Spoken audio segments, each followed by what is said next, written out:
either question or completely refuse to believe it. The God Who Speaks is a 90-minute documentary that hits the doubt head-on with evidence that proves God is real and His Word is the ultimate authority. Watch it anytime and invite others to watch with you. Just visit stream.afa.net. That's stream.afa.net. Jenna Ellis in the morning on American Family Radio. I love talking about the things of God because of truth and the biblical worldview. The U.S. Constitution obligates our government to preserve and protect the rights that our founders recognize come from God, our Creator, not our government. I believe that Scripture in the Bible is very clear that God is the one that raised up each of you, and God has allowed us to be brought here to this specific moment in time. Now, here's guest host, Fred Jackson. And indeed, good morning to you. It is a Friday. I think it's the 29th day of May. We're almost done. 5 months of this, I'm going to say it, brand new year, because that's the way it feels like. But you know, when there's so much news happening, the days, the weeks, the months go by so quickly, and we have so much to talk about this morning. Kind of the phrase of the day, deal or no deal. Deal or no deal. You may remember there was a game show back, well, not too long ago. I think Howie Mandel was the host of the show, and it kind of featured some pretty ladies coming up on this set of stairs, and they each had little, not suitcases, briefcases, and you had to pick the briefcases that had the most money, and you could gamble with it, or, you know, you could lose. Deal or no deal.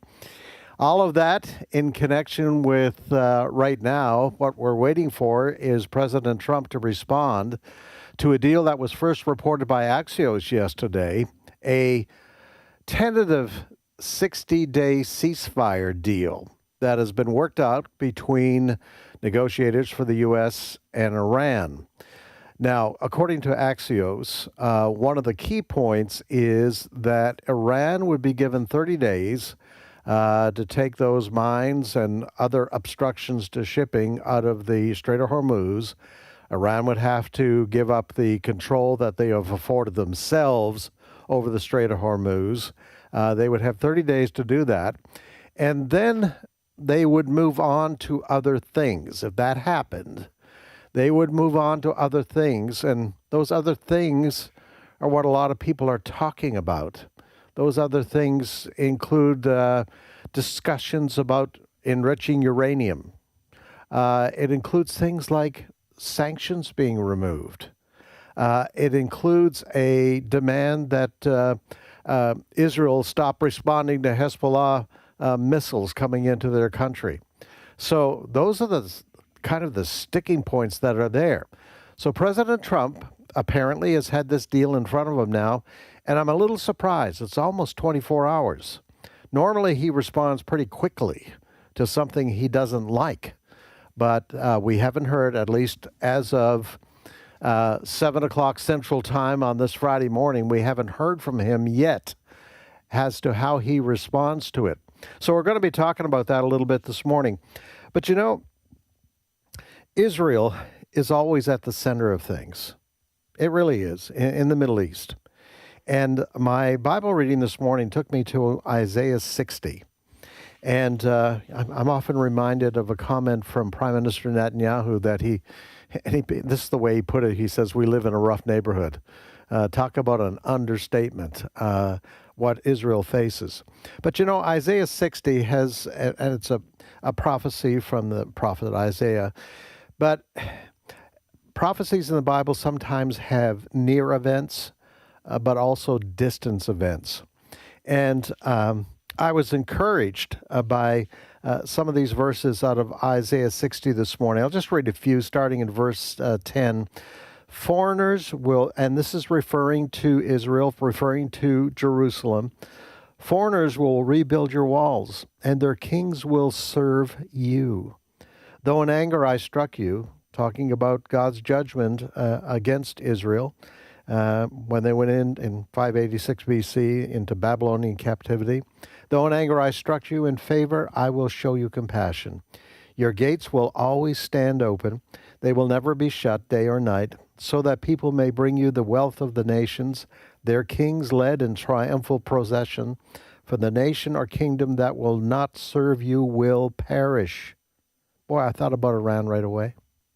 It will be utterly ruined. The glory of Lebanon will come to you, the juniper, the fir, and the cypress together to adorn my sanctuary. And I will glorify the place for my feet. The children of your oppressors will come bowing before you. All who despise you will bow down at your feet, and will call you the city of the Lord, Zion of the Holy One of Israel. And of course, most of this obviously will not happen. Revelation 21 talks about these things, so it's a future. But when you think sometimes that the bad guys are going to win this battle, think again. God is in control. And he's already told us that he is going to take care of his people. And he is going to return someday, and he is going to lead his kingdom from the city of Jerusalem.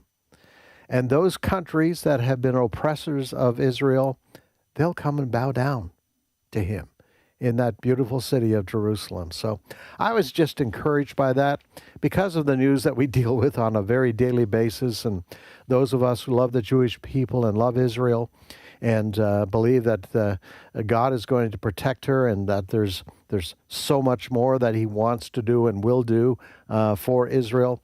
I was just encouraged by that because Israel is under attack all the time, both verbally and also, of course, right now, what's happening. Despite this ceasefire in the Persian Gulf, Hezbollah has been attacking Israel. Hezbollah, of course, is one of those arms of the Iranian regime. They've been attacking Israel, forcing Israel to respond and send troops into southern Lebanon to try to deal with this. I could go on and on about the media coverage, which makes Israel look like the bad guy in this. But, has often been the case, even in recent history, Israel is simply defending itself. It seldom fires the first shot. It's just defending himself. But if you believe the mainstream media, Israel is the bad guy. Yes, Israel is the bad guy for defending itself. So anyway, I was very encouraged by that. That, again, is Isaiah 60, if you want to read it for yourself. All right, talking about this deal. As I say, it has an opening that would appeal to people. Certainly, the idea that the Strait of Hormuz would be opened up and shipping would be opened up. Obviously, the blockade that the United States has put in place would be lifted, and also, would result in gasoline prices going down, and obviously it would be helpful for Republicans, for the president coming up to these midterms if gas prices go down. So there's a lot to this. But, in reality, there's the issue, can you really trust the Iranians? Even if they agree to something verbally, even in writing, it doesn't mean a whole lot. And that kind of rang true this morning in an interview that Fox did with Jack Keane. He's a retired high-ranking officer. He is a military analyst who tells it like it is. And that's one of his big concerns, that despite what the Iranians may say at a negotiating table, they have proven over and over again they cannot be trusted. Here's Jack Keane, cut number 12. We know they're going to cheat. Look at this. Right now, what's taking place just this week alone with the violation of the ceasefire in the Straits of Hormuz. Who's doing that? The Iranians are doing that, and we had to react to it. Look what they've done in Lebanon. The ceasefire began on April the 8th, and since April the 8th, less than 2 months, they have fired rockets and missiles into northern Israel over 900 times. 1,200 plus drones have been fired into northern Israel, all since April the 8th. And that is under the guise of a ceasefire. And the Israelis are in a defensive crouch because they're abiding by the terms of the deal, which is they can only conduct defensive operations. I point this out because it reminds us who we really are dealing with here. They're likely to want to cheat. No kidding. Likely to want to cheat. So I think those are wise words from retired General Jack Keane. And you know, I know President Trump is aware of this, but he's being interviewed for an interview I think that's going to air on Fox sometime this weekend. And he's asked about, you know, people are going to say you're going to make a deal and make a compromise because you've got midterms coming up. And obviously that's all part of it. But have a listen to his take. Now, he's not still showing his hand on this particular deal. So this is more of a broader comment on where his thinking is with regards to Iran. Cut number 9. I'd imagine if you could have timed things perfectly, having a conflict just in front of the midterm elections at a time like this isn't ideal. You acknowledge the high gas prices. You have consistently been willing to do the hard things, the things that your predecessor said should have been done, but they didn't have the guts to do them. You have taken them on, and Iran is a great example of that. Well, you have a problem, you know, a structural problem, because you have the midterms, you have the elections. Well, that's going to go on for hundreds of years, every 2 years. So you have really a very small window. So if you wanted to play that game, then you would wait till the midterms are over, and then the following hour, you'll attack Iran because they cannot have a nuclear weapon. Most people agree with me on that. But then it gets maybe carried into, you know, the next election, whether it's a midterm or not. So you have a very short window for doing anything having to do with war. But I don't view that window. I view it, I have to do what's right. Has to do what's right. We need to pray for our president. It is a difficult decision. Everybody knows how dangerous Iran is. Everybody knows what their intentions are. Even in recent days, Iranian regime has repeated once again their ultimate goal is to wipe Israel off the face of the earth and to come after, you know, the United States as well. So that's where their thinking is. Those are the kinds of people that you're actually dealing with.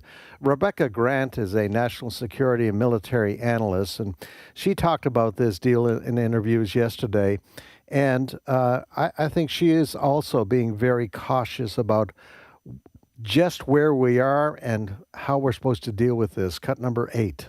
There are a lot of good points here, including getting at the enriched uranium disposal, a process for reopening the strait. But I got to tell you, unless President Trump gets the deal he wants from Iran, he will strike again.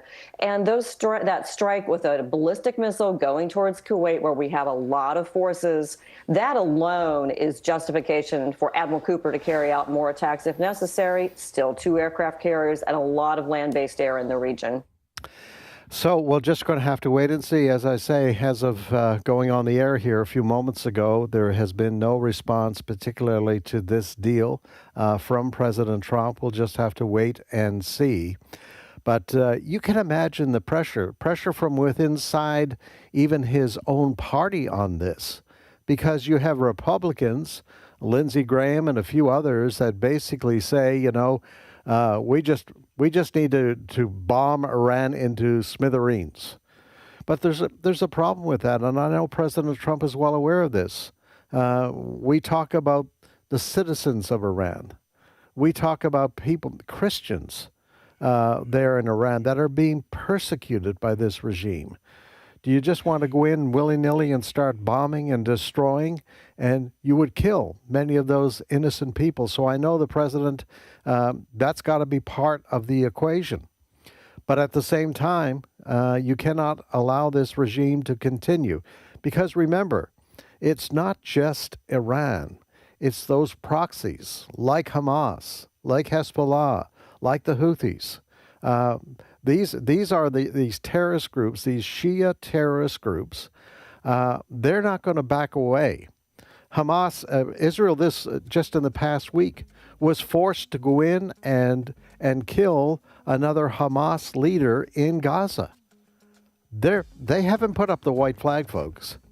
They're still there. Hezbollah, they're continuing to put missile launchers in apartment buildings in Lebanon, in schools in Lebanon. They are not putting up the white flag. They are going to continue to go after Israel. And of course, the United States can never rest with regards to Islamic terrorism and what is going on and the attacks that are being planned. We get reports of that all the time. So we're going to be talking a little bit more about this. Our good friend Gary Bauer at Campaign for Working Families is going to join us in a few moments. And we're also going to talk about the mayor of New York and what he's saying about Israel Day coming up this weekend.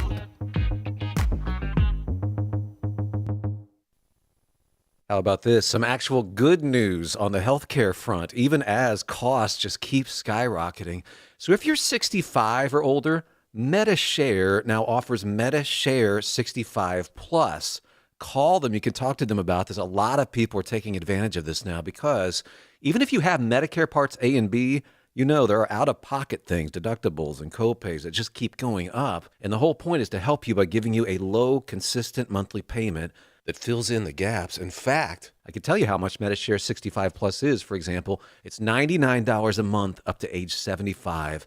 It keeps costs under control. That helps with peace of mind. MediShare is trusted too. It's been around for 30 years, and it's a community of people who help each other. Business owners, retirees, pastors, teachers. People love being part of it. Here's the number you can call now. They are easy to talk to. Call 833-45-BIBLE. That's 833-45-BIBLE. 833-45-BIBLE. This is Abraham Hamilton III with AFR, and we're sending Bibles. Here's Michael with Bible League International. Abraham, all over the world, Christians are being targeted simply because they believe Jesus is the way, the truth, and the life. And two of those include Vishnu, 30 years of age near New Delhi, India, who was beaten by Hindu extremists when he became a believer. But more than anything, he wants to raise his family in the ways of the Lord. He's praying for a Hindi Bible. And then Yusuf is a cobbler in Pakistan. When he became a believer, his entire family, all radicalized Muslims, shunned him. They've brought harm to his life, but he's praying for a Bible in the Urdu language to raise his children to know and love Jesus. Bible League and AFR, we're teamed up right now to bless 16,000 waiting believers by the end of June. We've seen 7,000 sent to this point. Keep us moving forward at $5 a Bible, $100 sends $20, $500 will bless 100 waiting believers today. Abraham? You can give by calling 800-YES-WORD, 800-YES-WORD, or visit sendbiblesnow.org. That's sendbiblesnow.org. Hello, Americans. I'm Todd Stern. Stand by for news and commentary next.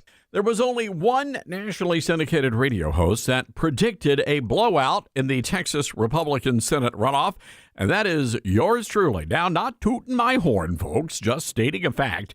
And the fact is the American people, specifically America First people, are done with establishment Republicans. They're ready to remove any Republican who is either sabotaging or blocking President Trump's agenda. Senator Bill Cassidy learned that lesson the hard way. So did Thomas Massie and now John Cornyn. Even Fox News was staggered by the shellacking Ken Paxton delivered in Texas. The voters sent President Trump back to D.C. because they support his agenda, and voters have decided they're no longer going to tolerate anybody standing in the way of that agenda.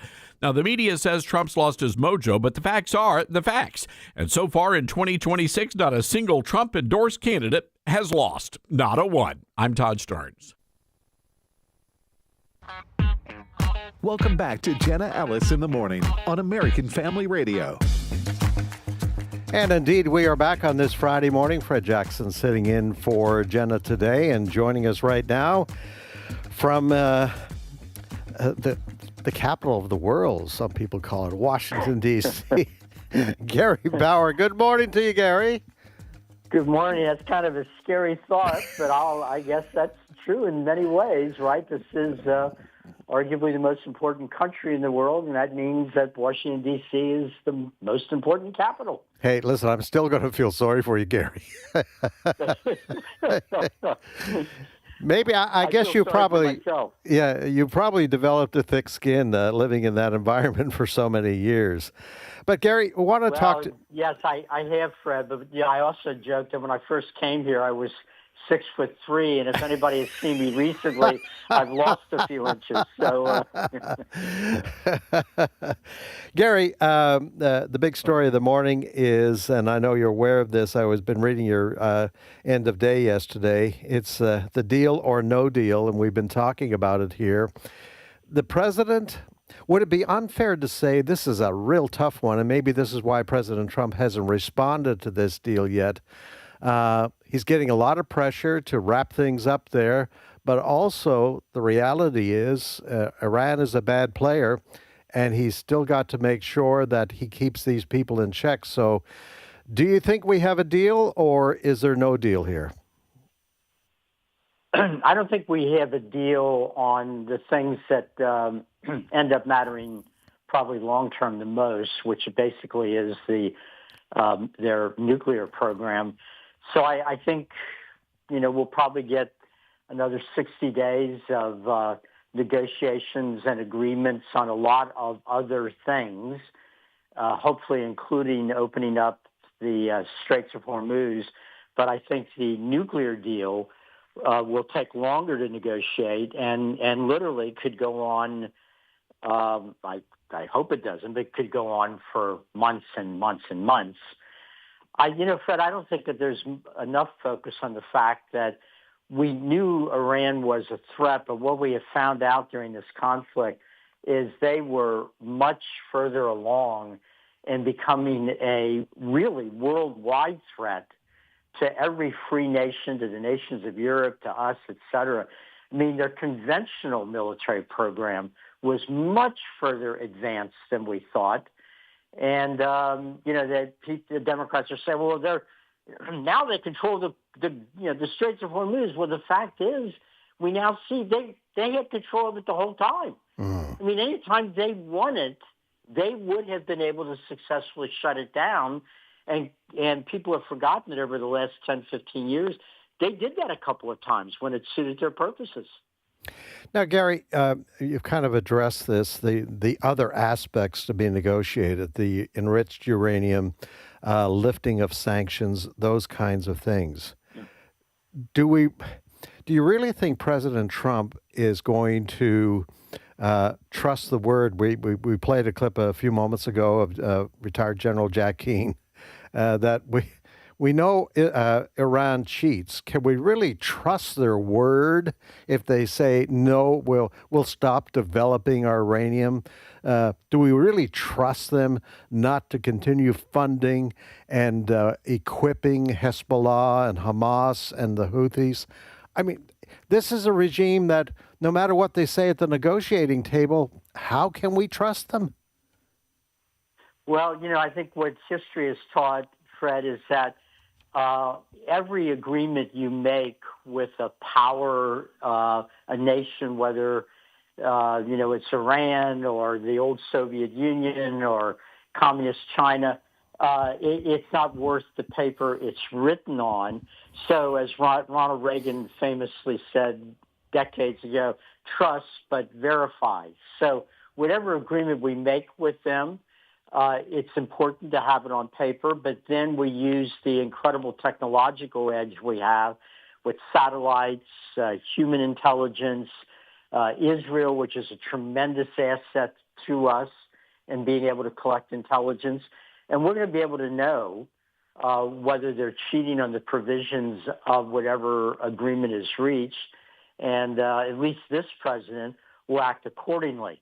Now, whether somebody gets elected in 2028, like the governor of California or Harris or Pete Buttigieg, who's just taken the lead in an Emerson poll, I don't believe they'll do the things that have to be done to make sure these agreements are followed. But I have complete confidence that as long as Donald Trump's president, or if J.D. Vance becomes president or Marco Rubio becomes president, I think they will do what has to be done to verify the agreement. All right. We just want to move on to another subject, but you know what? It's related to the Middle East, in particular Israel. Don't know if you heard the mayor of New York, Zoran Mamdani. He announced this week, he was asked a question, and he responded to it, whether he would attend the annual Israel Day Parade coming up this Sunday in New York. Now, it's been going on since mid-'60s, I believe it was, and it has been the tradition that the mayor of New York would attend that. But this is what Zoran Mamdani had to say when asked whether he would attend this year. Cut number 10. I said on the campaign trail that I wouldn't be attending the parade, and I've made my views on the Israeli government abundantly clear.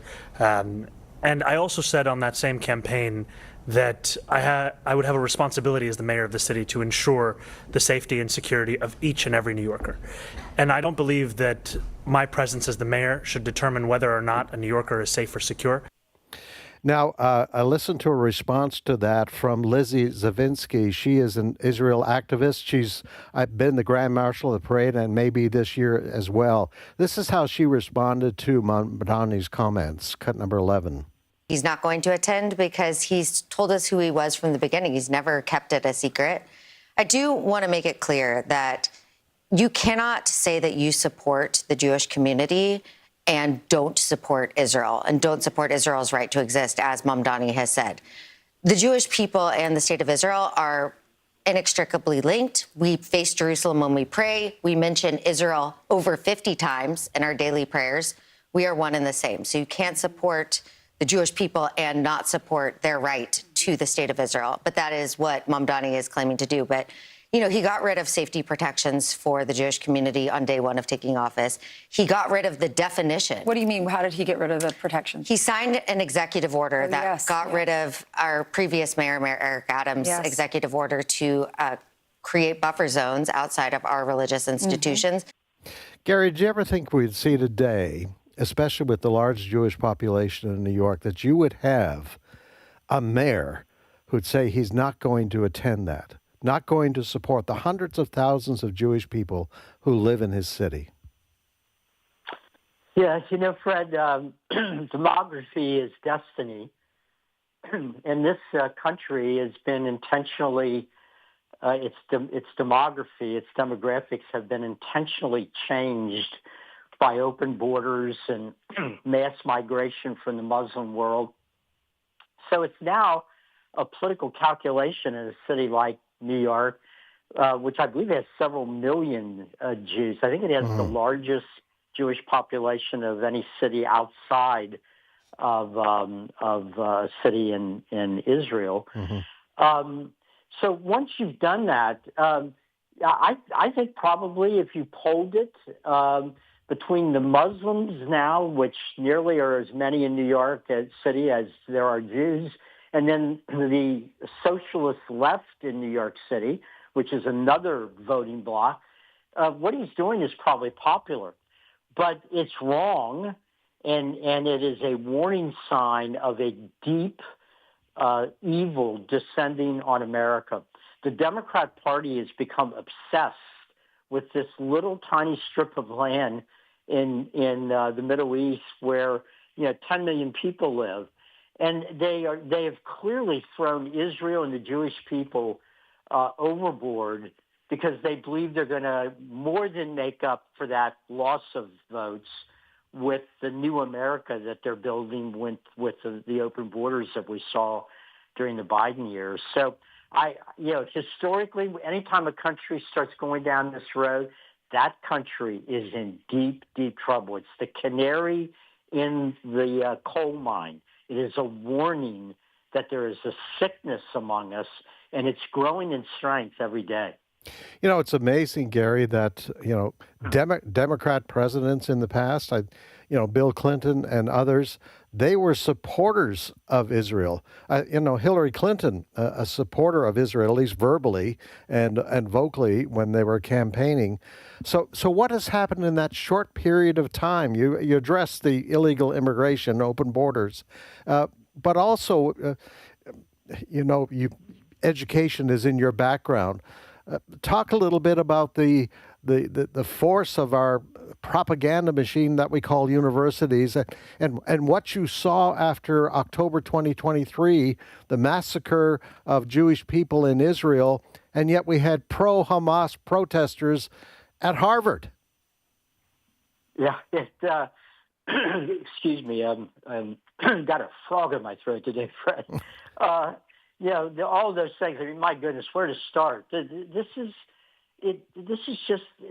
almost inexplicable. But look, who would have thought 20 years ago that in a state like Minnesota, settled by Scandinavians many years ago, that one of the most popular congressmen would be a congresswoman named Ilhan Omar. I mean, the transformation that has taken place in this country is incredible. In Salt Lake City, Utah, the home of the Mormons, there's a district there that could be a competitive district. It's likely to elect a Democrat. At the Democrat convention to nominate somebody, a large population of Somalians showed up at the Democrat convention, registered to be a participant, and they nominated somebody that is a Somalian who could very well win a House seat in Mormon, Utah. So I get back to demographics. You point out very correctly that the universities, by and large, are infected with this analysis that they use to teach students about the world. There are the oppressed and the oppressors. And they have put Israel, even though it is one of the most ethnically diverse nations in the Middle East, they have put them, as well as the United States, in the category of oppressors. So everybody else has a claim against them. If you don't have the job you want, it's because of the Jews. If your kid didn't get into the school you wanted, the Jews did it. If we're in another war, look at what those Jews are causing. This is the stuff of 1930s Germany. Yeah. And it's interesting to me, Fred, that these Democrats that are always throwing around words, Trump's a Nazi, Trump's a fascist, et cetera, they're likely to elect a guy in Maine as a United States senator. He will be the first U.S. senator with a Nazi tattoo, and he will be and is a Democrat. And, talk about candidates coming up. James Tallarico in Texas. He's all over the place with his theology, especially. He's a graduate of a Presbyterian USA seminary. This is what he has had to say about God being non-binary. Cut number 3. You said God is non-binary. What did you mean by that? Well, I think I was being intentionally provocative with that statement. But what it means is that God can't be defined by human categories. Do you regret describing it that way or talking about God that way? There are some statements that I've made that I certainly regret.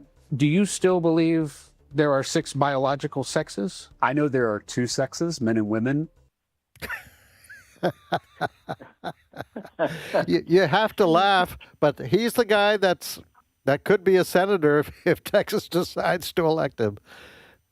Yeah, look, it'll be a hard race, very close race. The Democrat Party loves him, which tells you something. They will spend almost unlimited amount of money to get him elected. And notice these wonderful questions by that hard-hitting CBS reporter.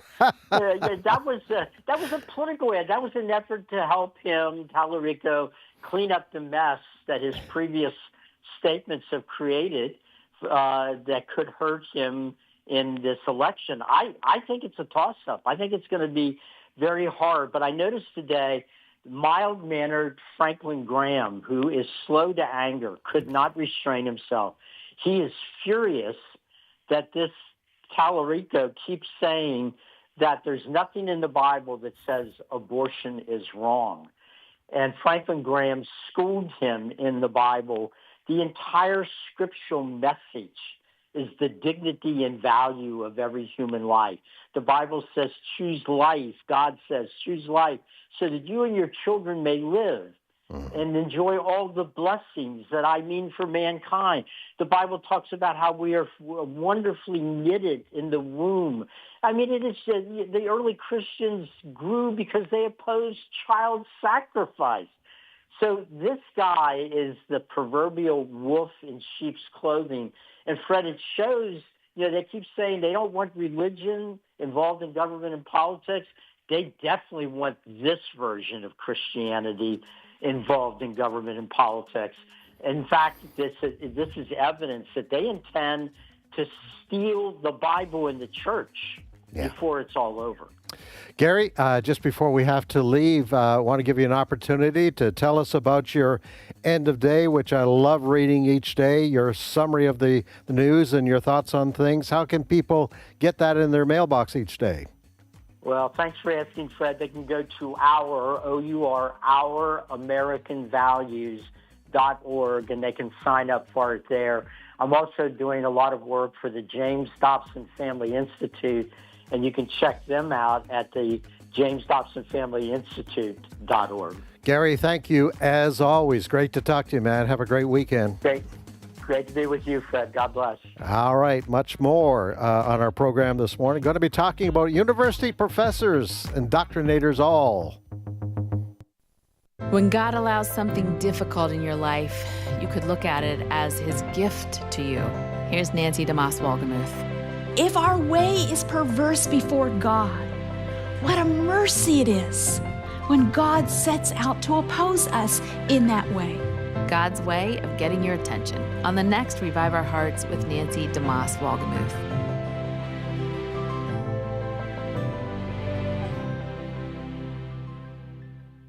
Exploring Missions with Pastors Bert and Nathan Harper. When I became a Christian believer, I felt that God was calling me to go to North India as a witness. We focus on the most vulnerable in the Metro Atlanta area. Operation Care International is started in Dallas, and now we have partnered with 52 countries. Exploring Missions explores missions. Find it on the podcast page at afr.net. Okay, here's an assignment for you, if you will. I want you to take some time and think about a getaway that gives you a chance to get together with other people of faith, deepen your walk with God, and make new friends, all while enjoying the Creation Museum and the Ark Encounter in Kentucky. I'm talking about joining AFA at the Ark, October 29th and 30th. This is a great opportunity to break away from the grind of everyday life and draw closer to God through special presentations from Patricia Engler and Brian Osborne of Answers in Genesis. It also includes entrance to the Creation Museum on Thursday and the Ark Encounter on Friday. Friday's dinner includes a panel discussion with Tony Vitagliano, Walker Wildman, and Wesley Wildman, Vice Presidents of American Family Association. This is an event that can fill up quickly, so hurry to afa.net/events to register for AFA at the Ark 2026. afa.net/events, and we'll see you at the Ark. The following is a real-life story from Trinity Debt Management. When I was feeling the stress of too much credit card debt, I looked at two different options: debt settlement and debt management. They may sound the same, but guess what? They're not. Debt settlement seemed like a quick fix, but I found out it would destroy my credit, create tax headaches, and hit me with huge fees. They actually told me to stop paying my bills. No way, not me. Then I turned to a debt management plan developed by the team at Trinity. They worked with my creditors, lowered my payments, reduced my interest, saved me thousands, and paid off my debt. And Trinity is a Christian company, which is important to me. If credit card debt has you down, call Trinity at 1-800-788-1813. My name is Heather. Please forget debt settlement and remember Trinity Debt Management. 1-800-788-1813. Welcome back to Jenna Ellis in the Morning on American Family Radio. And we are back on this Friday edition of Jenna Ellis in the Morning. Fred Jackson sitting in for Jenna today, and joining me right now in studio is reporter extraordinaire from American Family News, Chris Woodward. Chris, welcome. Thank you very much. Okay, I think we're just going to get, well, you could say that again. Thank you very much. Thank you very much. We heard you that time. Yeah, all right. sure.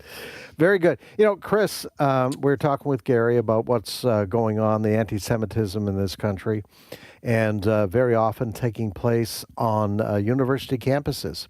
Mm-hmm. And we really saw it manifested in the wake of that massacre of Israeli citizens on October of 2023. And despite the fact that a lot of attention has been put on this anti-Semitism, the Trump administration is working hard to try to put an end to it. It is still happening. Yeah. And the latest incident that we've been reporting on American Family News is at UCLA. Tell us a little bit about that. Yeah, this is actually the third time that the Trump Justice Department has accused and come down against UCLA for things like anti-Semitism, saying that Jewish and Israeli students have been treated unfairly. The university hasn't done anything to combat it. There's actually a quote from Assistant Attorney General Harmeet Dillon, who's a big free speech advocate, and she said, earlier this year, we sued UCLA for subjecting its Jewish and Israeli employees to an anti-Semitic hostile work environment. Now the Department of Justice calls UCLA to account for its toleration of the equally appalling hostile educational environment against its Jewish and Israeli students. Some people, Fred, may listen to these things and think, well, this doesn't impact me. I'm a Christian. You should care about how Jewish people are being treated, Christians, because if people will come down ugly and hard against Jewish people, they will have absolutely no problem mistreating you because of your Christian faith. Well, one of the people certainly speaking out about this anti-Semitism on campuses is Brooke Goldstein, human rights attorney and founder of End Jewish Hatred. And I want to play that clip right now. It's cut number 2. We are in the age of minority rights and civil rights. We respect black rights. We respect gay rights. So why is it that when it comes to Jewish students and Jewish civil rights, everything is politicized? I want to make the important point that this is not happening in a vacuum. For the last 20 years, our students at universities, colleges across the country have been poisoned, have been radicalized, and they've been waiting for this moment, which happened on October the 7th, which was an opportunity for them to press play. And what they've done is they've taken Jewish civil rights and they've politicized it. Now, you have one of your expertise areas for reporting for us has been education. Mm-hmm. So we've talked a lot about what's been going on our campuses and the issue of what our professors are teaching our kids. Mm-hmm. And there is a group that you've been dealing with for quite some time. They're called FIRE, which stands for? The Foundation for Individual Rights and Expression. All right. They have come out just this week with a brand new report looking at the biases of professors on our campuses, political biases, et cetera, et cetera.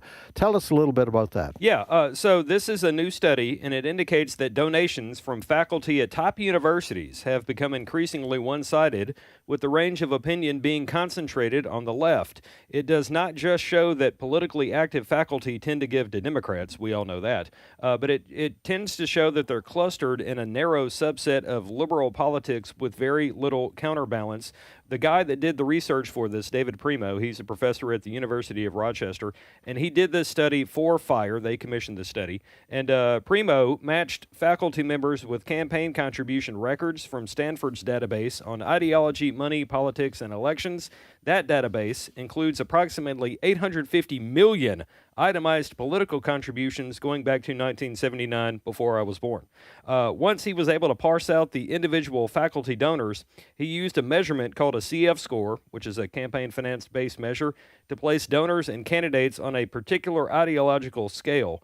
And he was able to determine where exactly these professors are ideologically when they donate. We don't just find out that they donate to liberals. We actually find out which liberals they tend to agree with. And here to explain a little bit more of this is Connor Murnane of FIRE. Clip 1. So we can chart this course of, if this number is AOC or Elizabeth Warren, just to the right of that on the political scale is where the vast majority of faculty donors are. So it is unique in that it separates from political party to specific individual and, gets probably as narrow as you can with a look like this. So to help put this in better perspective, I'll explain it this way. Professors at top universities are not donating to like the Joe Manchins in the Democratic Party. They're donating to the radical leftists that have taken over the Democratic Party, the AOCs of the world, the Elizabeth, I always have a plan for everything, and it's going to cost you a lot of money, Warren. Bernie Sanders, who's not a Democrat, he's an independent, but he hangs out with Democrats, and for some reason, that party has all changed its policies to match his ways, which is why he's ruined that party. And so when you look at this research, Fred, you can see that not only are they just donating to Democratic Party candidates, they're donating to the ones that are really radical, that are pushing a lot of this stuff, including anti-Semitism on campuses. You know, here's what's amazing. This bunch of individuals who are amongst those who preach the loudest about the importance of diversity. But the reality is they will not permit diversity in classrooms on our campuses. Yeah. The love Trump's hate people only want their version of love. And if you don't agree with them on everything they're preaching, you are a hater and you need to be canceled. You need to be not allowed to operate and live in a society that we call home. So this has been going on for some time. I know some governments have taken some degree of action against campuses. You know, that the Trump administration, when those pro-Hamas demonstrations were taking place at Harvard and some of these, Columbia, I believe it was, and several other schools, the Trump administration threatened to remove funding for them. And of course, the universities went to court. Yeah. So that tells me, the fact that they would fight that tells me they are not really ashamed of their anti-Semitism and their far, far left ideological teaching. Yeah, I think a lot of it has to do with the fact that the professors you've now granted tenure to include those that are on the far left, the Palestine, no more Israel type people out there that are sharing all kinds of nonsense, not only in the classroom, but on social media. They go on television and do hits with channels like MS Now or CNN, and they spread their nonsense, which is why we've trained up a bunch of nincompoops, 18 to 30. Yeah. So I think, Chris, it's safe to say parents need to be actively involved in their choices of where they're going to send their kids. The thing that bothers many conservatives is that the taxpayer dollars of even Christian parents are helping to pay and subsidize these universities who are then, the parents send their kids to these schools. And I know some parents say, well, my kid is grounded enough in Scripture and they're not going to be persuaded. But many times we hear stories. Yeah. Kids come home for a Christmas break and their parents aren't recognizing, who is this child of mine with these strange ideas? Yeah. And don't think, parent, that because your child is going to a taxpayer-funded institution in a red state that they're going to be safe. There are a number of very liberal campuses in red states. I could name off half a dozen examples right now. But you don't think, well, my kid's going to go to school in the state of Texas somewhere. That doesn't mean he or she is safe. Some of those professors actually come from other campuses like Berkeley, or maybe they went to school at a really radical campus, and then they bring their ideological problems, their false notions to a campus where you are paying money to, and your child might be there. It's interesting you mentioned, we're not going to pick on Texas, but there is an example. We did a story with Baylor University back just a few weeks ago.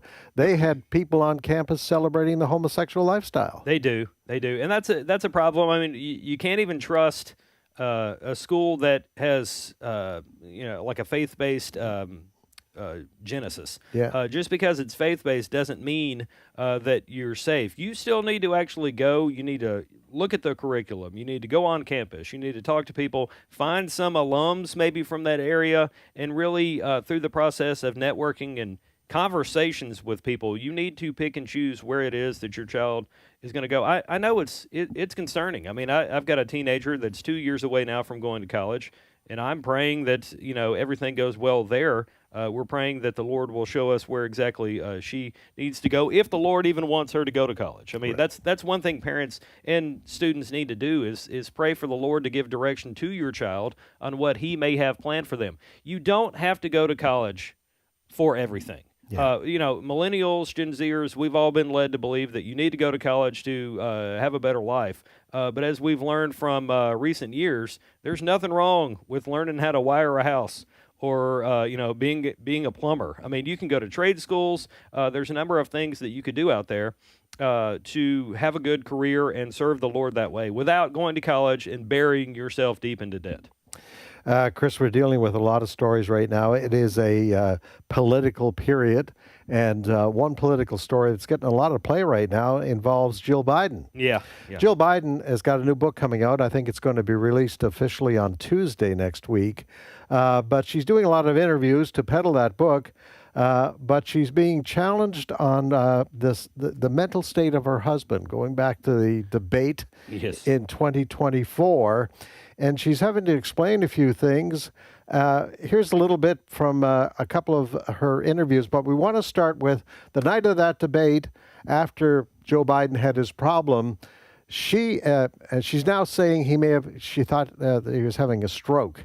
But right afterward, if that was true, she thought he was having a stroke. She took him out to a campaign event and told him he did such a great job.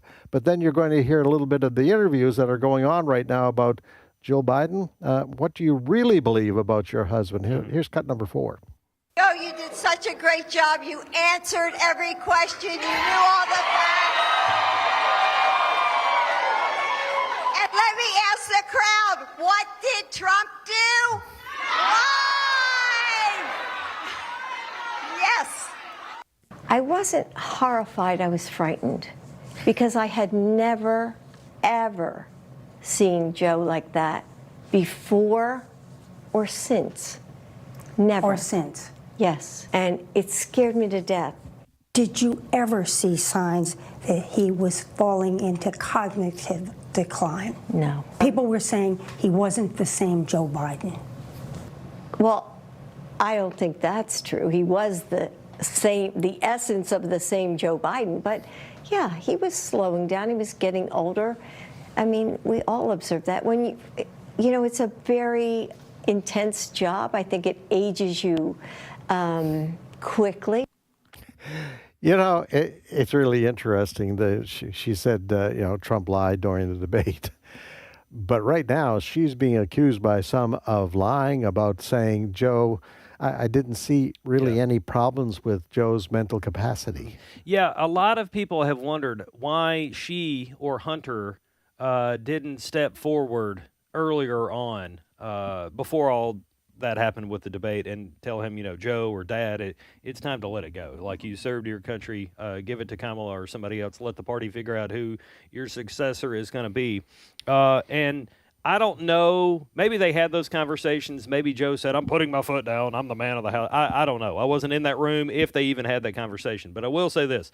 If anybody out there is making the notion that it was people that were benefiting from his position as president, wanted him to stay in that position no matter what, those people have a little more ammunition now for that argument. And I think, for anybody to say Jill wanted to be first lady or continued to be first lady and have the spotlight remain on her, same thing with Hunter, I think the fact that they did not do that, it adds to that argument from people out there. I think she enjoyed being first lady. And now they're doing damage control because it's so obvious.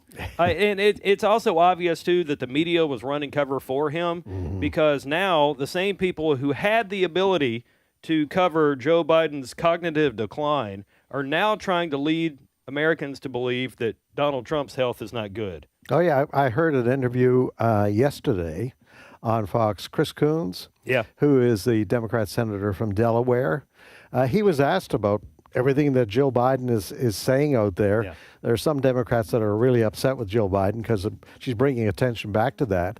But his response to Joe Biden's cognitive state back there in 2024, his response was, well, I've noticed President Trump has been falling asleep lately.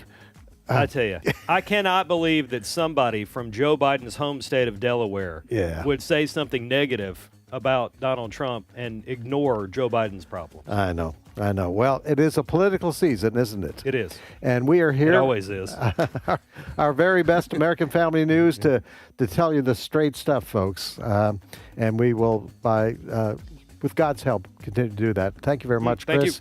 Good to be with you, and thank you very much, folks, for being with us this morning. Jenna, Lord willing, will be back on Monday. It's been good to be with you. Stay tuned to American Family Radio for much more great programming throughout the weekend.